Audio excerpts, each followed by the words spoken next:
गणपती विसर्जन आणि ईद ए मिलाद निमित्त चंद्रपुरात पोलिसांचा रूट मार्च। चंद्रपूर शहरात ईद ए मिलाद आणि अनंत चतुर्दशीच्या दिवशी गणपती विसर्जनाची तयारी सुरू असतानाच कायदा आणि सुव्यवस्थेचा भाग म्हणून आज पोलिसांकडून रूट मार्चचे आयोजन करण्यात आले। हा रूट मार्च चंद्रपूर शहर पोलीस स्टेशन पासून ते इराई नदीवरील विसर्जन कुंडापर्यंत काढण्यात आला। यावेळी चंद्रपूरचे पोलीस अधीक्षक मुमक्का सुदर्शन हे प्रतिक्रिया देताना म्हणाले की या 2 दिवसांच्या बंदोबस्तात पोलीस अधीक्षकांसह ॲडिशनल SP 4 SDPO 40 पोलीस अधिकारी आणि एकूण 1200हून अधिक पोलीस कर्मचारी तैनात करण्यात येणार आहे।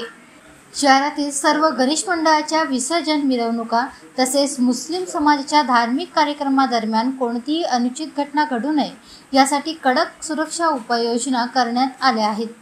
पोलीस दलाकडून सर्व नागरिकांना सहकार्याचे आवाहन करण्यात आले असून शांतता आणि सलोखा राखत उत्सव साजरे करण्याचे आवाहनही करण्यात आले आहे।